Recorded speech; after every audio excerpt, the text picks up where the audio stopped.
So let's talk about CSK versus Punjab. ये match देखो, I was praying कि थोड़ा सा एक स्पॉइल स्पॉट हमें देखने को मिलेगा चेन्नई की तरफ से, बट इट टर्न्स आउट कि इस साल तो जो भी उनके घर पे आ रहा है हर कोई पीट कर ही जा रहा है. Yeah. मतलब if please correct me if I am wrong, but सिर्फ एक मुंबई है जो कि हारी थी इनसे घर पे.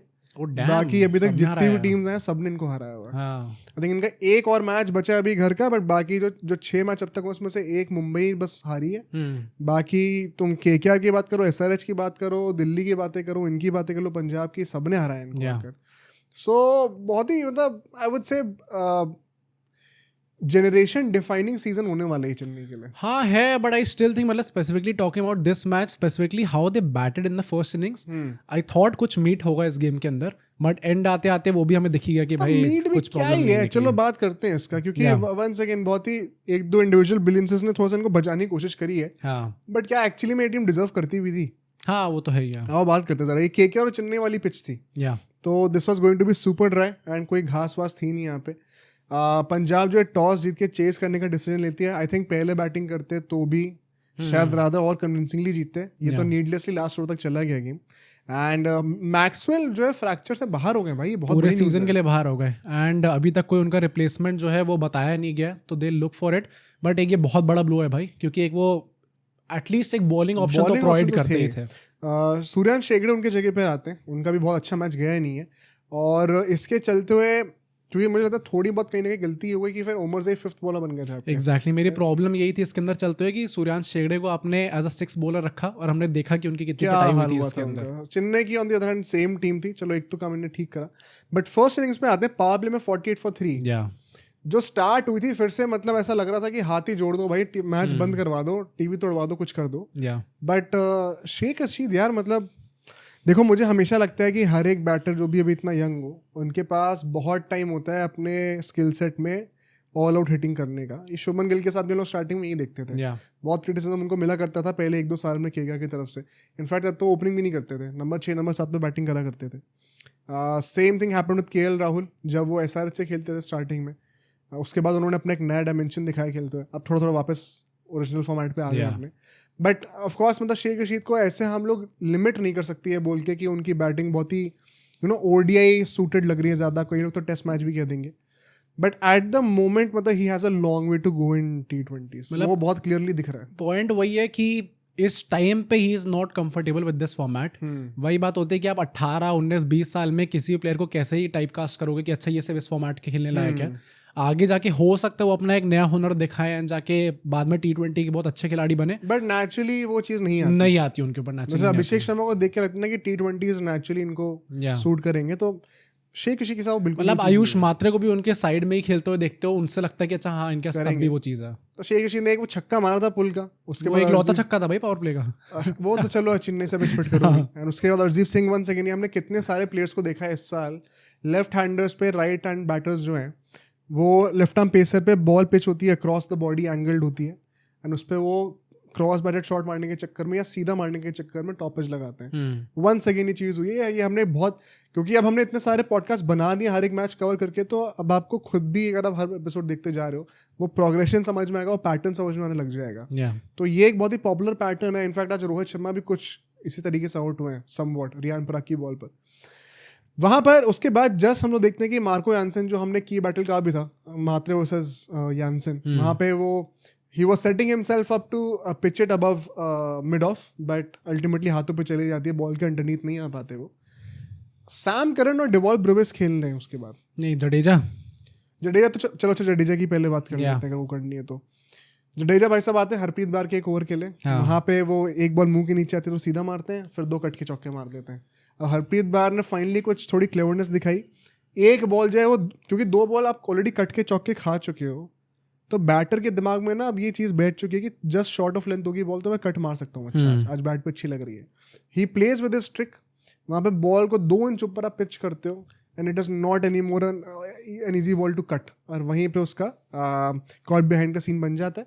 ही गेट्स आउट. मतलब किसी ने कमेंट करके हमारे पॉडकास्ट पे बोला था, क्योंकि हमने लास्ट मैच में ये जब प्रीव्यू कर रहे थे इस मैच का, तो लास्ट पॉडकास्ट में हमने बोला था कि Sam Curran at number 3, Jadeja at number 4, clearly it's not working for CSK. And वही बात है कि वो इस मैच में पे ऑफ कर गया, क्योंकि सैम करन ने इतनी बड़ी इनिंग्स खेल दी है.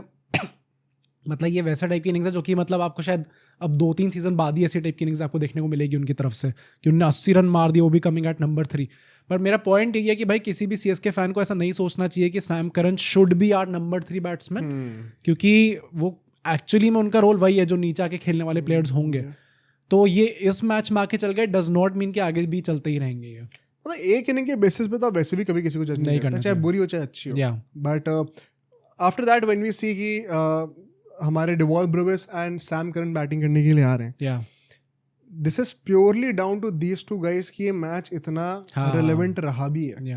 बिकॉज जिस तरीके से इन लोगों ने बैटिंग करी है, 6 से 10 ओवर के बीच में 41 रन आते हैं। अब चेपॉ का मैच हो रहा है, आप 3 विकेट डाउन, उसके बाद भी आप 10 रन पर ओवर की इकोनॉमी से खेल रहे हो। जेन्युइनली काफी अच्छी बैटिंग कर रहे थे। चहल को काफी अच्छा टारगेट करा, आई थिंक डेवॉल ब्रुविस ने भी छोटी बॉल थी उसको बैट के छक्का मारा मिड विकेट के ऊपर से। एंड सैम करन तो विद द टर्न उनको एक्सपेक्टेड था कि डोमिनेट करना पड़ेगा इस मैचअप पर। ओमर ज़ाई भी मुझे बिल्कुल भी इफेक्टिव नहीं लगे as such, apart from that one ball जिन्होंने डेवॉल ब्रुविस को बोल्ड मारा है, वो भी कैसे हुआ था अभी उसकी बात करेंगे। But it made things too easy for these guys. Next phase में 10 से 15 ओवर के फेज में सूर्यांश का जो पहला ओवर था, it was rather good because उस टाइम पे हार्ड डेंस कोई फेंक नहीं रहा था। सो सूर्यांश अगर एकदम से आके हार्ड डेंस पे बॉल फेंक रहे हैं, हार्ड डेंस का मतलब शॉर्टर रन की बॉल, एंड उसमें पेस अगर आप मिक्सअप कर रहे हो, he is anyway not a very quick bowler. तो अगर आप उसमें 120s 135 के बीच के रेंज पे अगर आप एक्सट्रीम्स पर डाल सकते हो बॉलिंग, तो बैटर्स को एटलीस्ट कुछ तो गेस करना पड़ रहा है। सो आई थिंक वो पहला ओवर था, थोड़ी वो मिस्ट्री एलिमेंट भी थी, उसके चलते हुए batters were trying to analyse कि इनके क्या लेंस होने वाली है, क्या एक वो बॉल पार्क है पेस का जिसको हम टारगेट कर सकते हैं। उस चक्कर में उनका पहला और अच्छा जाता है रादर। बट उसके बाद से मतलब दे वर नॉट लुकिंग बैक भाई। अगले फेज में मेरे ख्याल से 45 रन और आते हैं। और यहाँ पे हम लोग देखते हैं एक बड़ी पेक्यूलर चीज़ मैंने नोटिस करी, जितनी भी बाउंड्रीज आई हैं इस फेज में सारी जो है वो बैटर्स के लेग साइड पर आई हैं। ओके, डेवॉल ब्रुविस की लेग साइड और सैम करन की लेग साइड, दोनों की ऑफ कोर्स उल्टी होगी क्योंकि ऑपोजिट हैंड के बैटर्स हैं, बट सारे चौके उन्होंने अपने लेग साइड पर मारे। एक भी शॉट उन्होंने ऑफ साइड के थ्रू चौका नहीं मारा है। अब इसमें 2 पार्ट आते हैं। ओमर ज़ाई जैसा बॉलर, अगर आपको पता है वैसे भी कि बहुत एक्सट्रीम पेस नहीं है, अगर वो राउंड द विकेट आके सैम करन को बॉलिंग कर रहे हैं तो ऑलरेडी एंगल उनको फेवर कर रहा है लेग स्टंप पे मारने के लिए, ठीक है। साथ ही साथ आई थिंक यहाँ पे left hand right hand batting combination के चक्कर में जो फील्ड सेटर्स बार बार चेंज करने पड़ते हैं, उसका भी एडवांटेज मिला चलने को इस बार। ये हम लोग को यूजुअली बहुत ब्लेटेंट तरीके से नहीं दिख रहा होता, बट इस मैच में बहुत क्लियरली ये चीज़ विजिबल थी। इसके चलते हुए I think it became too easy for Brevis and Sam Curran to dominate them until that one ball जो कि ड्रिंक्स ब्रेक के बाद आई थी। तो तब जो है कॉन्सेंट्रेशन आपको एज अ बैटर रीसेट करना ही पड़ता है। वो एक हल्की सी विंडो होती है किसी बैटर को कॉन्सेंट्रेशन को तोड़ के एक्सप्लॉइट करने का। आई थिंक वहां पे उमर से बैंग ऑन थे, बॉल थोड़ी सी निप करती है अंदर एंड बोल्ड हो जाते हैं। मतलब इज इट फेयर टू से कि आप स्टॉइनिस खिलाना चाहिए था आपको शायद यहाँ पे उमर ज़ाई की जगह पे, क्योंकि अल्टीमेटली बहुत ज्यादा कुछ एक्स्ट्राऑर्डिनरी गेम नहीं किया। स्टॉइनिस का तो पिछले साल रिकॉर्ड भी बड़ा अच्छा था चेपॉक पे, अच्छा था। प्लस मतलब आई थिंक इस सीजन में उनकी बॉलिंग यस बहुत कुछ खास नहीं रही है। इवन बैटिंग में पीपल वुड रेज क्वेश्चंस कि यार इन्हें कितना ही परफॉर्म करके दिखाया है, बट समटाइम्स आई फील कि भाई थोड़ा ज्यादा ही अंडररेट कर देते हैं कि नहीं बिल्कुल ही एकदम ही बैक करना चाहिए। हाँ मतलब थोड़ा तो आप बैक करो यार। ये सेम प्लेयर एलएसजी का last season probably best player था उनका, तो आपने उसको खरीदा है। और अब तो मतलब रिकी पॉन्टिंग भी आपके कोच वो ऑस्ट्रेलियन ही है, ये स्टॉइनिस भी ऑस्ट्रेलियन है, तो आप बैक कर सकते थे उनको एक्चुअली में, बट एकदम ही छोड़ दिया है। बिल्कुल छोड़ दिया। एंड मतलब ये बात कहीं चुभे ना कि इतने चेंजेस जो हो रहे हैं हर मैच में, तो थोड़ी इंजरीज भी हो गई अनफॉर्चुनेटली। रिगार्डिस इसके चलते ना एक प्रॉब्लम क्या थी पंजाब के साथ कि अब आखिरी 5 ओवर जो डेथ ओवर्स हम कहते हैं उसमें सिर्फ 3 ओवर्स ऑफ प्रॉपर पेस बचे हुए थे, अर्शदीप और यानसन के अगर हम ओवर्स को कंबाइन कर दे तो उसके अलावा किसी की ओवर थे ही नहीं। फिर आपको सूर्यांश से बॉलिंग करानी पड़ती है अगर आपको पेसर्स की ओवर और चाहिए तो। एंड एग्जैक्टली वही इशू में आते हुए दिखता है जब वो 16th ओवर सूर्यांश से फेंकवाते हैं, तब जाके 10वें ओवर के बाद पहली बार कोई बाउंड्री ऑफ स्टंप के बाहर आई थी। उससे पहले सारी बॉलें टांग पे आ रही थी। वहां पर क्योंकि तब तक बैटर सेट हो चुके थे, आप स्लॉट में ऑफ स्टंप के बाहर फेंक रहे हो तो सैम करन नाउ उनकी आईज बॉल पे इतनी सेट हो गई थी कि फिर उसको लॉन्ग ऑफ के ऊपर से भी छक्का मार सकते हैं अगेंस्ट दी एंगल। उसके बाद फिर वो एक फुल टॉस फेंकते हैं। अच्छा, इसमें बहुत क्लासिक केस था सूर्यांश का, जो उनकी पेस थी एक सेट बैटर को वो बाउंसर पे तो सरप्राइज नहीं कर सकते, तो दी ओनली वे कि आप उनको यॉर्कर फेंको। अब यॉर्कर पहला मैच है बच्चे का, वो कितना ही एक्यूरेट होगा। यॉर्कर के चक्कर में फुल टॉस ही गई है तो सैम करन ने छक्के मार दिए। वो 16th ओवर आई रिमेंबर जो शिगरे ने डाला था उसमें 26 रन आए थे भाई साहब। सैम करन ने लिटरली पूरा डिस्ट्रॉय कर दिया था उनको वहां पे। मतलब उस ओवर के बाद से एकदम से लग रहा था कि इनकी 100 भी हो सकती है। हाँ राइट। और it all was going really good until वो मार्को एंसन ने पता नहीं आउट ऑफ नोवेयर वो, अब देखो क्योंकि उनकी हाइट वैसी है, क्योंकि वो उनकी पेस उतनी आती है, तो वो डरा सकते हैं आपको बाउंसर के साथ। एंड एग्जैक्टली वही होता है, वहाँ पे वो डक करने के लिए जाते हैं ऑकवर्डली एंड बॉल इतनी बाउंस करती नहीं है, एंड इन दी प्रोसेस उनकी वो बैट से एक फेंट एज लेके चली जाती है एंड वो कॉट बिहाइंड हो जाते हैं। But I think this was easily Chennai's best innings. हाँ, मैं यही कहने वाला था भाई कि इस सीजन की बेस्ट इनिंग्स है। मतलब इनको कायदे से तो स्टैचू बना देना चाहिए सैम करन का बाहर चेपॉक के। मतलब क्लियरली भाई इतना एक अरे मजाक कर रहा हूँ, ऑब्वियसली सच नहीं बोल रहा, बट मतलब वैसे क्लियरली इन्होंने दिखा दिया भाई कि बाकी सारे बैट्समैन को फॉलो करना चाहिए अल्टीमेटली। मतलब थोड़ा जिगरा तो दिखाओ भाई, दिखाना चाहिए। एंड मतलब दुबे भी हम लोग कहाँ बात करते हैं कि नंबर 3 पे खेलने चाहिए कायदे से, वो अल्टीमेटली नंबर 6 पे रहे हैं। तो ये प्रॉब्लमेटिक है, उसके सामने पूरा कोलैप्स हो गया, उसको टाइम ही नहीं मिला, कुछ फायदा ही नहीं अल्टीमेटली नीचे ऐसा हिटर रखने का। धोनी भाई साहब आते हैं, धोनी ने लगाया बढ़िया 1-2 छक्के। I like that from him भाई कि कुछ टाइम वेस्ट नहीं करा, तुरंत मारने लग गया, टाइम वेस्ट नहीं करा, बिल्कुल सही बात है। चहल उनको फिर लटका के देते हैं बॉल, एक और रन आउट हो जाते हैं लॉन्ग ऑफ पर। उसके बाद जो हमने जो फ्रीकिश थिंग देखी है, आपके पास 5 विकेट हाथ में थे, सॉरी 6 विकेट हाथ में थे आखिरी 5 ओवर के लिए, और आपने पूरे 5 ओवर भी नहीं खेला, पहली ऑल आउट हो गए। उस ओवर में चहल के वो विकेट जाता है, फिर हैट्रिक आती है।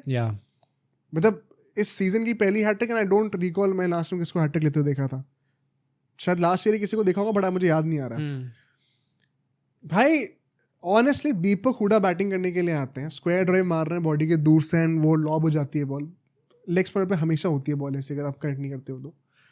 अंशुल कंबोज एंड नूर, आप क्या सोच के हिट आउट करने के लिए जा रहे हो? सीधे बैट से एक सिंगल दे दो। दुबे वहां पे बैठा ही इसलिए कि वो चहल के अगेंस्ट एक लेग स्पिनर के मैचअप पे डोमिनेट करे। आप लोग को खुद ही सारा भार उठाना है। अंशुल कंबोज नहीं बड़े नथिंग से शॉट मारा है भाई, खड़े खड़े, ना बैक फुट पे ना फ्रंट फुट पे, सीधे बैट से सिंगल हो जाता है, long on long off deep थे।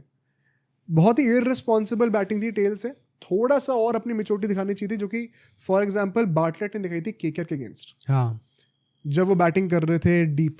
मतलब अभी धोनी ने जो बोला है मैच हारने के बाद, हाइंडसाइट में उन्होंने वो चीज़ बोली, बट आई थिंक जो भी उनका असेसमेंट था वो एकदम करेक्ट था। उन्होंने कहा कि ऐसा टाइप के मैचेस में जहाँ पे आपने अल्टीमेटली 190 समथिंग रन्स बना दिए। अब सोचो अगर एक क्लिप इतनी बढ़िया थी तो पूरा का पूरा पॉडकास्ट कितना बढ़िया होगा। तो अगर आपको इसी क्लिप का पूरा पॉडकास्ट देखना है तो यहाँ पे क्लिक करिए, और अगर आपको ऐसे ही और क्लिप्स बिंज वॉच करनी है तो यहाँ पे क्लिक करिए।